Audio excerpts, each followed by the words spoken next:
Glória a Deus. Que atmosfera incrível. Que momento incrível poder se prostrar diante da santidade de Deus. Nós vamos continuar prostrados, agora mudando um pouco o estilo de se prostrar. Vamos agora prostrar um pouco mais os nossos ouvidos para ouvir o que o Espírito quer falar. Prostrar um pouquinho mais o nosso coração para se quebrantar e ouvir aquilo que Deus tem para a sua vida. Nosso Deus, um Deus pessoal. Amém? Eu sei que vocês estão um pouco decepcionados, porque estou fazendo uma dobradinha. Peço que você tenha paciência. A molecada estava com expectativa de receber uma rajada do Negretão, mas ele está recebendo um pouquinho mais de azeite no odre dele. Foi lá participar da conferência do Eleve, receber um pouco de alimentos, estratégias para depois compartilhar com a gente. Então tenham paciência para me ouvir mais uma vez. Sábado que vem ele está aí, então se apegue nisso para ficar motivado. Amém? E muito mais ainda naquilo que o Espírito vai fazer. Porque se ele já usou uma mula, por que não vai usar a minha vida? Tem expectativa, pô. Amém? Vocês que nos visitam, mais uma vez, é um prazer ter vocês aqui. A casa é de vocês. Estamos aqui para servir vocês e nós amamos a sua vida. Sinta-se em casa, se junte a essa família e seja realmente um doidão na presença de Deus, como nós estamos buscando ser. Amém? O tema da mensagem hoje é uma pergunta. O que importa? O que importa? Nós vamos entender o que essa pergunta representa ou deve representar nas nossas vidas. E hoje nós vamos começar de uma forma bem dinâmica. Se você pudesse definir em poucas palavras, ou até mesmo em uma palavra, como você enxerga, como você define a juventude global, os jovens e adolescentes do mundo. Por exemplo, eu vou ajudar vocês. Não é a minha opinião, só para vocês entenderem. Eu definiria a juventude global, mundial, como aqueles que são be brave, corajosos. Ou não, eu defino a juventude analisando a maioria, tá? Olhando para as características, o que está acontecendo. Eu acho que os jovens do mundo, eles são intelectuais. O que prevalece na sua visão? E eu falei que vou ser bem dinâmico, então eu vou perguntar para alguns aqui. Lila, como que você define? Como você poderia definir a juventude global? Uma palavra, como você enxerga hoje, tá? Jovens como um todo, não estou falando jovens cristãos. Como que você fala? Que nem eu dei exemplo. Poderia ser um adjetivo ou uma... Eu falei assim, um exemplo, não é a minha opinião. São corajosos, entendeu? Deixa eu pensar. Geral, a maioria. Tá, precisa ser uma boa? Não, né? É a sua visão. Eu acredito que a juventude hoje global é uma juventude que ainda se esconde muito. Esconde muito, boa. Gui. Acho que eu diria o contrário, eu diria sem vergonha. Sem vergonha. Vamos lá. Fala, meu amor. Ixi. Geral. É o global, tá? Não é a juventude deep, pelo amor de Deus. É a maioria. É a maioria dos jovens como um todo. Nós sabemos que ainda, infelizmente, somos a minoria. Geração fast food. Geração fast food. Deixa eu ver aqui. Mais alguns. Gabi. Deixa eu pensar, calma. Deixa eu ver. Ponto bom ou ponto ruim? Qualquer coisa? Tá, eu acho falta de ousadia. Falta de ousadia, tá? Vou pegar mais um. Vou pegar um mais na ponta aqui, vamos ver. Vamos ver quem eu vou pegar. Vai, Baiano, manda aí, vai. Eu diria que são jovens muito informados. É isso aí, tá bom, deixa eu voltar aqui, depois eu desço. Vocês falaram a opinião de vocês, tá? Não tem certo e errado. Eu perguntei mesmo como uma opinião mais assim, global mesmo, e não falei de jovens cristãos, estou falando de juventude do mundo, nem do Brasil. A gente pegasse todos os adolescentes, jovens do mundo, olhasse o perfil, olhasse as características e tirasse uma média, a gente chegaria em algo. eu tenho a minha opinião. Eu definiria a juventude global, obviamente com muita dor no coração, mas com muita expectativa de mudar isso. Como aqueles que têm uma crise de identidade. Crise de identidade. Porque, na minha opinião, eu chegaria nesse conceito que talvez englobou muito do que vocês falaram. Talvez o que vocês falaram são consequências disso mesmo. Olha o pensamento do jovem, do jovem adolescente, que mostra uma crise de identidade. Será que realmente eu nasci para ser homem ou para ser mulher? Está com crise de identidade. Será que realmente eu sou amado por alguém, sou amado por meu pai, eu sou amado por alguma pessoa nessa terra? Porque vocês já ouviram ou já viram em algum lugar algumas declarações como essa? Eu já ouvi. Cara, não sei se eu sou capaz de ser bem sucedido na minha carreira. Não sei se eu vou conseguir formar uma família, sustentar um lar. Crise de identidade. O maior sinal que isso está no nosso meio é que neste mês nós estamos comemorando o quê? Setembro Amarelo. Setembro Amarelo foi uma campanha criada pela Associação Brasileira da Psicologia, junto com outros órgãos, para criar uma conscientização contra o suicídio. Então, o Setembro Amarelo é uma campanha para prevenção contra o suicídio. E se suicídio não for o último grito da alma que está em crise de ansiedade, não tem mais o que falar. Então, infelizmente, a gente tem como característica na nossa geração, essa geração da juventude global, essa crise de identidade. E aí nós até falamos, né, o que me deixa ao mesmo tempo triste, intrigado, mas ao mesmo tempo empolgado para mudar isso, é porque eu não sou movido por aquilo que os órgãos oficiais dizem, não sou movido por estatísticas, não sou movido por campanhas, não sou movido por estudos clínicos, por mais que eles sejam reais e verdadeiros. Eu sou movido por aquilo que a palavra de Deus me diz. Eu sou movido por fé. Eu sou movido pelo espelho da minha vida. E nós falamos que no sábado passado que Deus ele tem uma definição da juventude global. Nós lemos lá na primeira carta de João, quando Deus fala que nós, a juventude e os jovens, somos fortes, que a palavra de Deus permanece em nós e nós já vencemos o maligno. Então, eu vou me apoiar no que Deus diz sobre a juventude global, que sabe muito bem quem é, porque tem uma força que vem da palavra, e sabe quem ela é, porque Deus diz quem ela é. Nós vivemos isso? Ainda não, mas é essa promessa que vai nos impulsionar a viver. Amém? Mas nós vamos entender um pouco, talvez, do que proporcione essa crise, o que faz as pessoas terem essa dificuldade, os jovens, de se identificar conforme Deus identifica, como Deus olha para ele. A grande questão é que nós estamos muito mais preocupados em obter respostas do que fazermos melhores perguntas, ou darmos mais valor por aquilo que nós perguntamos, ou para aquilo que nós perguntamos.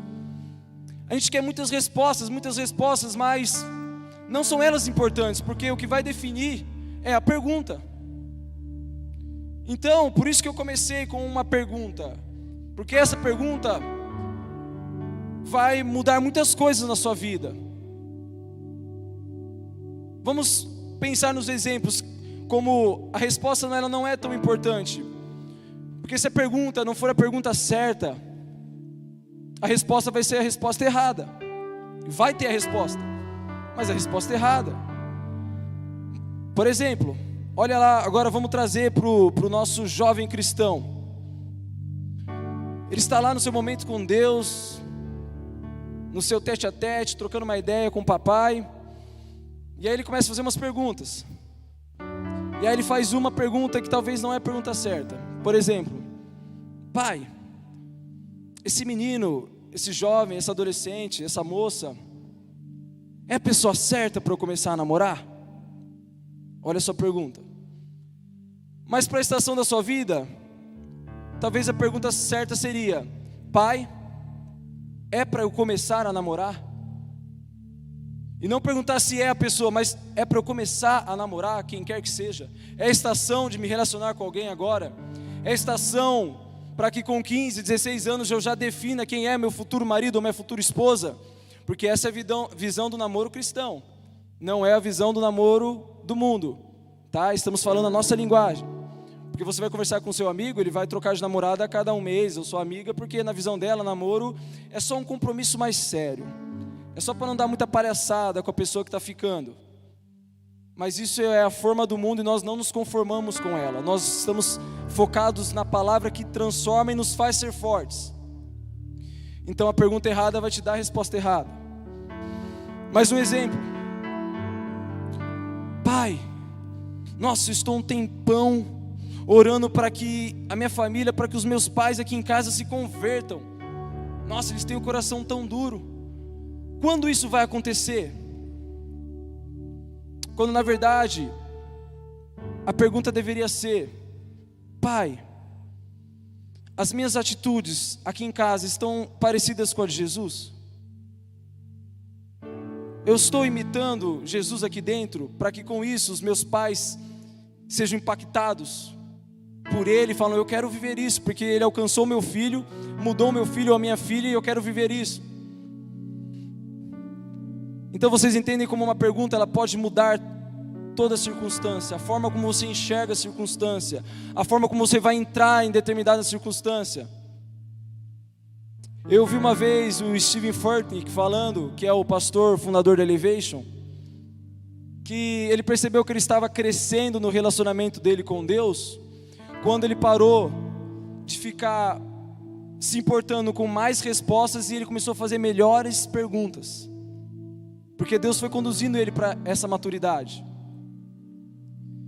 Então, esse tema, o tema da nossa mensagem, é uma pergunta, uma excelente pergunta, para ser uma chave na sua vida, para que você busque viver o seu propósito. É uma pergunta coringa, é uma pergunta que quando você faz, tendo a motivação correta, ela sempre vai alinhar o seu coração ao coração de Deus. E uma vez que o seu coração está alinhado ao coração de Deus, você vai viver uma vida perfeita, boa e agradável, porque essa é a vontade dele. E Paulo pegou esse mistério. Na verdade, Paulo nos revelou esse mistério, essa chave, essa pergunta, porque ele usou na vida dele. Nós vamos ver o quão poderosa foi essa chave na vida de Paulo, o quanto essa pergunta mudou a realidade da vida dele, como essa pergunta fez ele ser quem ele foi, o grande apóstolo Paulo. Quero que vocês acompanhem comigo em Filipenses, capítulo 1, versículos 12 ao 18, nós vamos ler.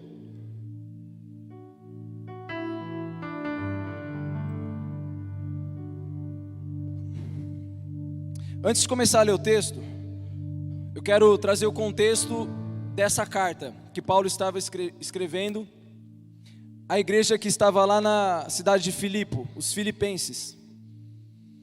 Quando Paulo escreveu essa carta, e você vai ver isso no versículo um pouquinho mais para trás, o versículo 7, Paulo estava preso.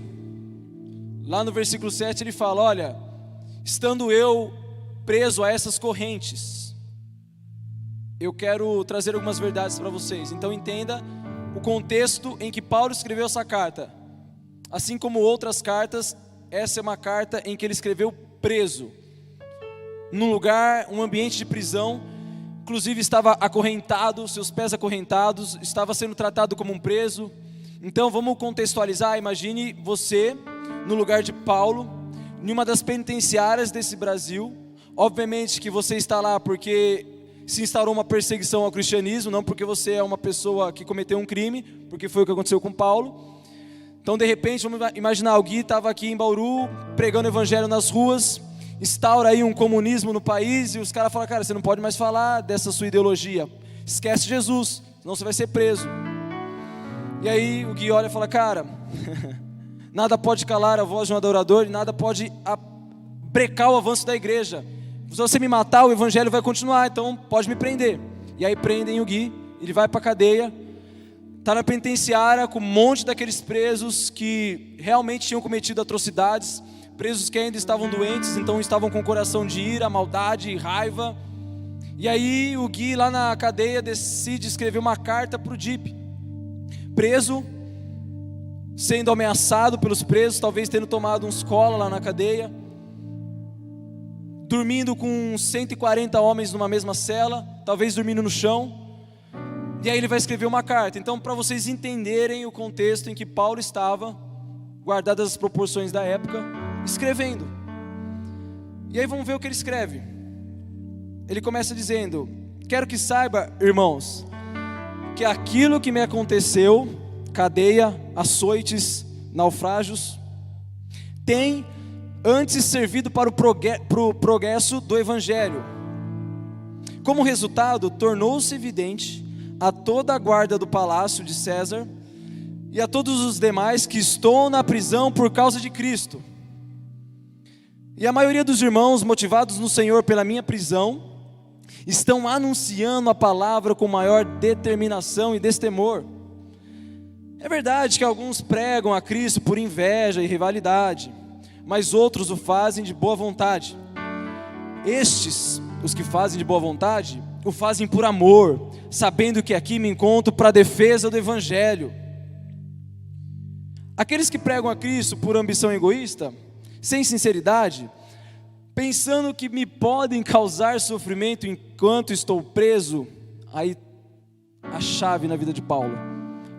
Mas o que importa, Paulo analisando toda a situação, lembrando da surra que ele tinha tomado, lembrando que pessoas estavam falando mal dele, pessoas estavam pregando o evangelho só para querer deturpar a imagem dele e falar que esse cara aí está preso, então escuta o nosso evangelho aqui. E aí, depois de já ter dado um panorama do que ele estava pensando ali, porque em nenhum momento ele falou: gente, tá difícil aqui, viu? Tá zoado pra caramba, manda alguém para ficar comigo que eu tô com medo. Eu fui preso por causa de Cristo, mas estou com medo. Não, é como se ele estivesse dando risada. Tá todo mundo aqui sabendo que Jesus me trouxe para cá e tá todo mundo curtindo e já estão se rendendo ao evangelho. Por quê? Porque ele tinha feito essa pergunta lá no começo. E aí quando ele estava escrevendo, ele falou: cara, eu tenho que colocar isso aqui. Mas o que importa, diante de tudo isso que ele está falando? Aí ele fala: o importante é que de qualquer forma, seja por motivos falsos ou verdadeiros, Cristo está sendo pregado e por isso me alegro. De fato, continuarei a alegrar-me. Esse é o motivo para que um cara como Paulo, em uma cadeia, com dores, com fome, com medo, tivesse essa consciência de que essas coisas não importavam. Ele fazia a pergunta: o que importa? Aí ele buscava no espírito dele, se relacionando com o Espírito Santo, o Espírito da verdade, a resposta certa. Importa que Cristo está sendo pregado. Importa que esse palácio aqui, esses soldados romanos, essas autoridades romanas, elas precisam de Jesus, senão eles vão para o inferno. Então eu estou vindo aqui trazer para eles, mesmo que na condição de preso. Importa que tem mais gente falando e anunciando o evangelho, porque eles estão motivados com a minha prisão. Estão olhando para mim aqui falando: esse cara é louco, ele está na cadeia sem ter medo, então nós estamos soltos, vamos honrar esse ato dele e vamos sair pregando. É isso que movia Paulo. Era essa resposta que tinha como essa pergunta-chave. E temos outros exemplos na Bíblia de perguntas erradas que geraram consequências erradas e perguntas certas que mudaram as circunstâncias.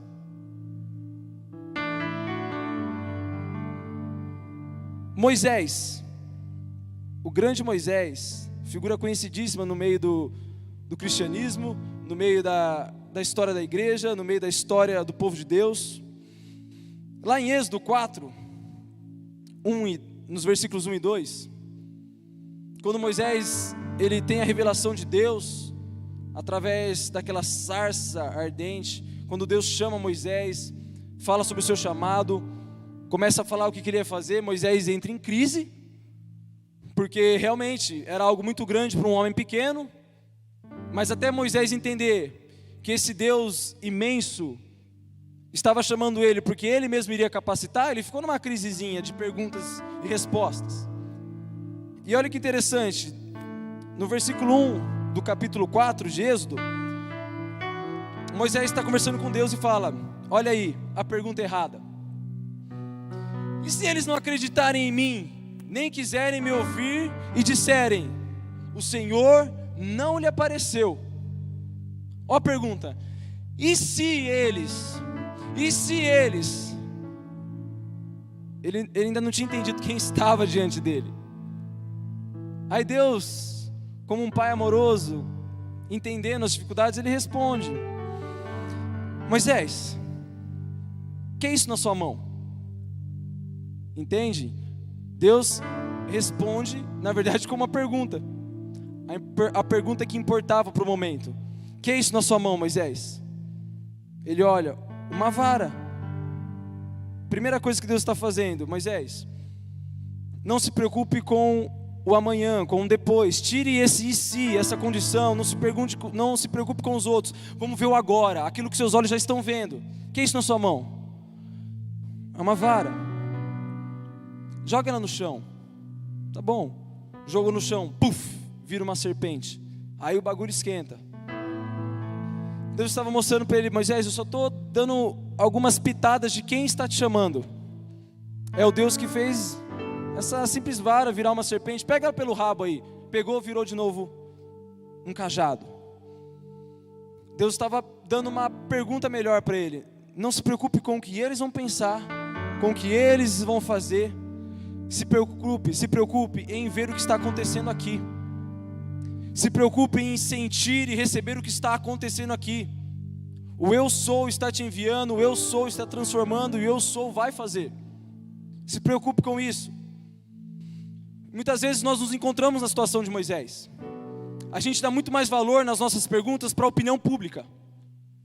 Nossa, mas se hoje tiver um apelo para eu reconhecer fraqueza diante da igreja, mas o que eles vão pensar? Nossa, se eu fizer esse ato público de fé e me prostrar aqui no altar, o que eles vão pensar?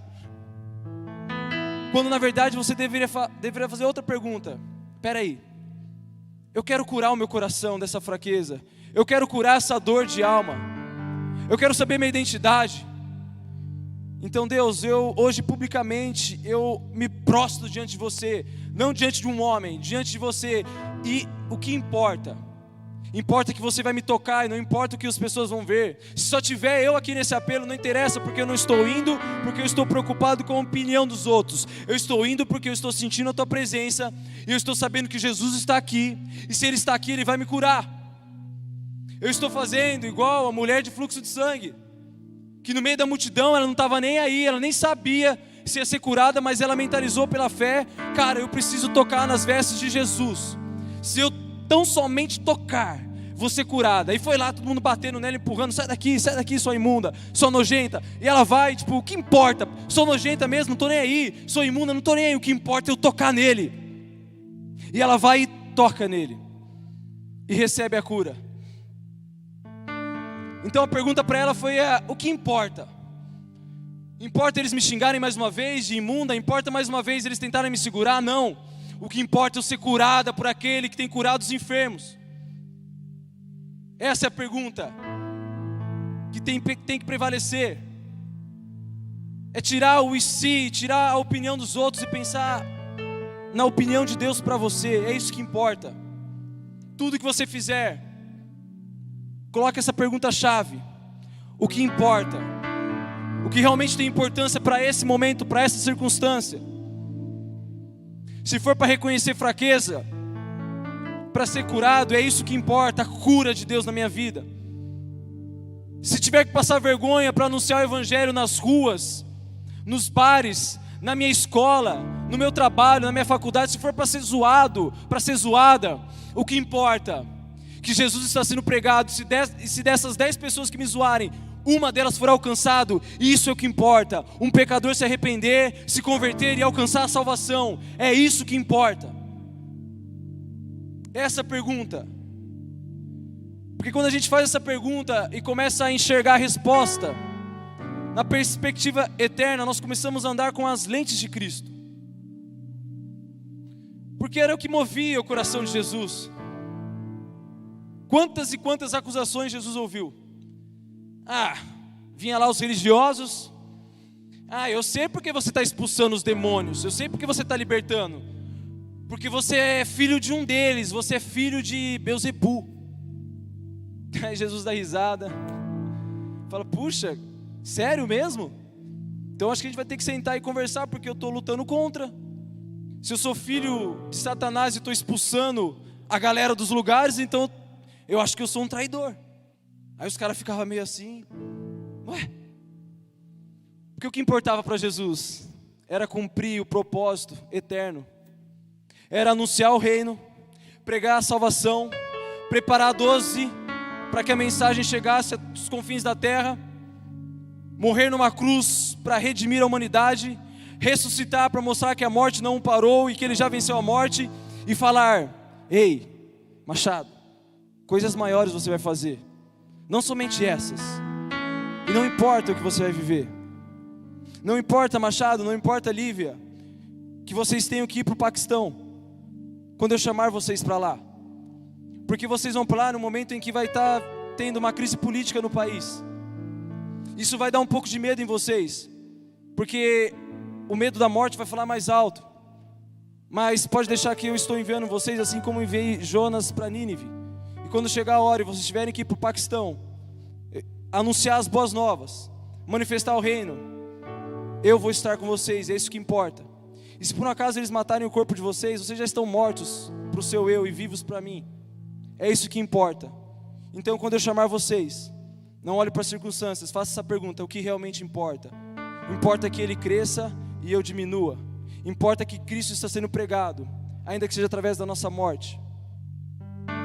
É isso que importa. O que importa, Gui?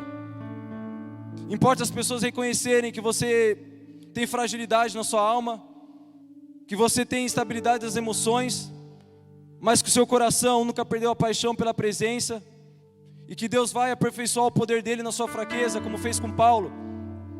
O que importa, Gui? Não importa você clamar para ele, Deus, retire de mim esse espinho da carne, está doendo. Ele vai falar para você, a minha graça te basta, porque o meu poder se aperfeiçoa na sua fraqueza, e as pessoas vão ver isso. É o que importa. É isso que importa.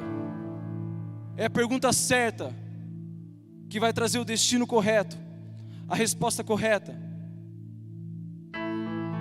O que importa? O que importa, Sarinha? Importa que as pessoas ao seu redor às vezes olhem para você e falem, nossa, como você tem instabilidade das suas emoções. Nossa, você tem um talento tão grande, mas parece que você não consegue canalizar isso no reino. Importa que o seu coração é dele. E muitas vezes o processo começa pela prensa, mas para tirar o melhor do seu azeite. E vai chegar um dia que as pessoas, através daquilo que um dia te feriu, mas que está curado, cicatrizado, vão receber cura pelas suas feridas. Vai chegar um dia que você não vai ministrar aquilo que simplesmente você achou que era, mas você vai ministrar aquilo que você viveu. As suas feridas vão curar, porque a sua ministração vai vir de quem viveu o processo. E é isso que importa. Não importa, realmente eu era essa pessoa frágil, eu já subi aqui com medo e desci sem querer subir. Mas o que importa é que o meu coração nunca se distanciou dele. O meu coração ainda é dependente dele, é isso que importa. Importa que o rio flui, porque a fonte está aí e nunca deixou de sair. É isso que importa. É isso que importa. E nós podemos olhar para a Bíblia e ver vários outros exemplos. Teve um diálogo entre Davi e sua esposa Mical. Em 2 Samuel, capítulo 6, versículos 21 e 22. Na verdade, aqui é a resposta de Davi. Davi assume o reinado como rei de Israel. Ele se assenta no trono. E aí ele descobre que a arca da aliança que representava a presença do próprio Deus, não estava no nosso meio, não estava no meio do povo de Deus. Ele fica desesperado e fala: como assim? O mais importante, o que realmente importa não está aqui. Então para tudo, ninguém vai construir nada, ninguém vai começar a mexer nos cargos, nas estruturas. Não, vamos buscar a arca. Vamos pegar a presença de Deus e trazê-la para perto de novo do povo. E aí ele faz isso, e quando a presença chega, quando a arca chega na cidade de Davi, quando ela chega lá em Hebrom, Davi desce, desesperado, sedento, e ele estava lá com as suas roupas, as suas estolas sacerdotais de rei, e a hora que chega a presença, ele começa a dançar desesperadamente, ele começa a pular, se alegrar, começa a dar aquela chapada e falar: ele veio, ele está aqui, a presença, o que mais importa, está aqui no nosso meio, a arca voltou, a presença voltou. Ele começa a pular, a chorar, a gritar, a cantar, e Mical, a sua esposa, está lá em cima, em uma das torres, olhando ele lá embaixo, e ela se incomoda com o jeito que ele se entregou, se incomoda com o jeito que ele extravasou o seu amor e sua paixão pela presença. Aí depois da euforia, ele sobe, aí ela chega para ele: nossa, que lindo, hein, rei? Que bonito você, um nobre, um rei, passando aquela vergonha lá, de ficar pulando igual uma criança, passando vergonha. Eu acho que as mulheres até viram sua cueca, que vergonha. Aí, cara, aí bate no espírito de Davi essa pergunta: peraí, deixa eu pensar, o que importa? Peraí, Mical, o que importa? Aí vem a resposta, versículos 21 e 22. Olha lá: Mical, foi perante o Senhor em que eu dancei, perante aquele que me escolheu em lugar de seu pai, ou de qualquer outro da família dele, quando me designou soberano sobre o povo do Senhor, sobre Israel. Perante o Senhor celebrarei, e me rebaixarei ainda mais, e me humilharei aos meus próprios olhos, mas serei honrado por essas escravas que você mencionou. Importa, Mical, que eu desapareça e ele suma. Importa, Mical, que eu me rebaixe diante dele, porque ele me colocou aqui. Eu não estou aqui por causa da coroa que seu pai perdeu. Mical, seu pai perdeu a coroa porque justamente ele estava aqui por causa da coroa. Eu estou aqui por causa da presença, e é por isso que eu desci. Isso que importa na minha vida. Então, esquece, meu bem. Esquece que não vai funcionar assim não. Se eu precisar me rebaixar mais, eu vou, porque o que importa é que ele receba a minha adoração. O que importa é que ele seja exaltado pelos meus lábios. O que importa é que todo o povo saiba que há Deus em Israel. É isso que importa. É isso que importa.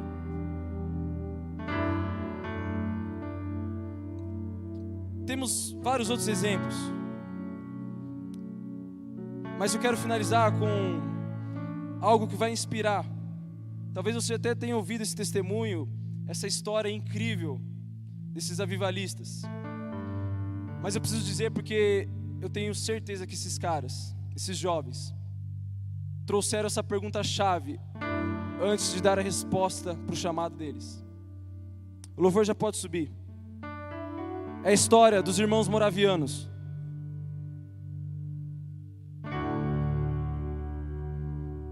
É uma das histórias que mais mexe com o meu coração.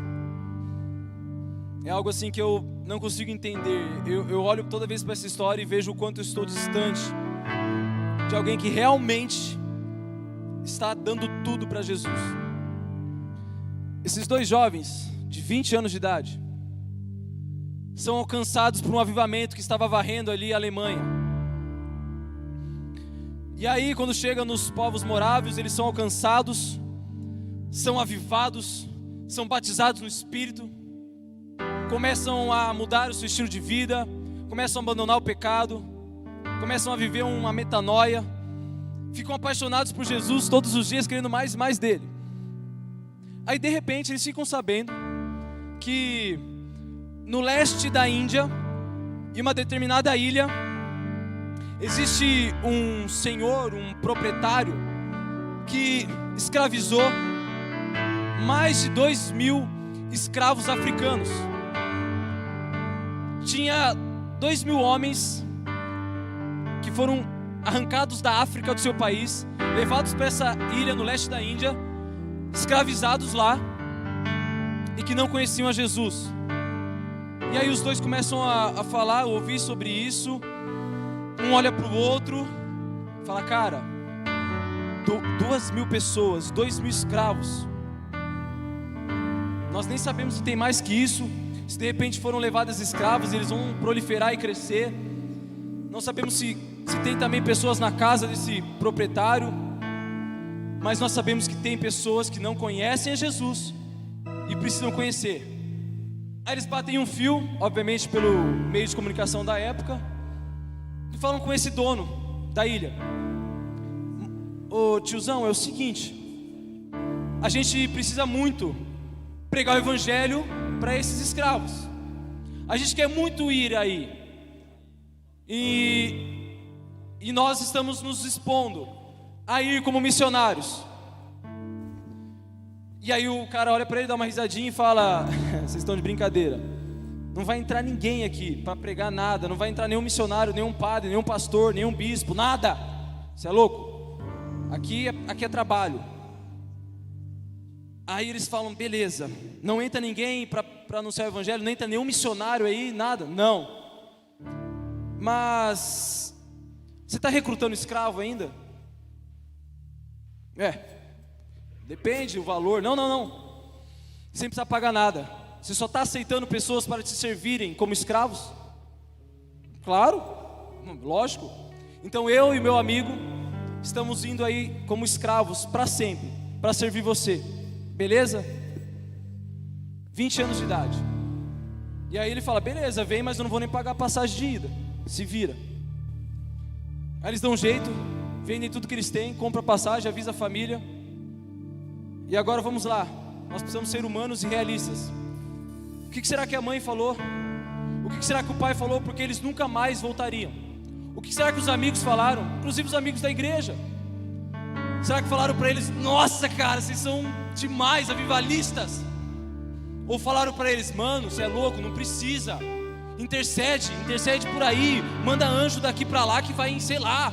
Não, cara, vocês não vão mais voltar, vocês não vão ver mais sua família, vocês não vão ter filhos, vocês não vão ter esposas, vocês vão ser escravos, vocês vão ter que bater na massa, quebrar pedra, tomar chicotada, comer comida de última qualidade. E começou a falar isso para eles. Óbvio que isso não foi fácil. Só que aí, todas as vezes que as pessoas falavam isso, vinha essa pergunta. Eu tenho certeza que vinha uma pergunta desse tipo no espírito deles: o que importa? O que importa? O que importa? E aí vinha a resposta: importa que 2.000 pessoas vão ouvir a respeito de Jesus. O que importa é que eu já estou crucificado com Cristo, e não vivo mais eu, mas Cristo vive em mim. É isso que importa. E aí eles estão indo. E a prova de que eles tinham muita convicção dessas respostas foi que na hora que o navio está partindo com eles para essa ilha, começam a chorar, todo mundo triste, as mães. Eu entendo hoje como pai, eu ia chorar demais como pai, mas obviamente que se meu filho faz isso, eu sei que eu ia encontrar ele na eternidade, eu ia abraçar ele e falar: que orgulho de você.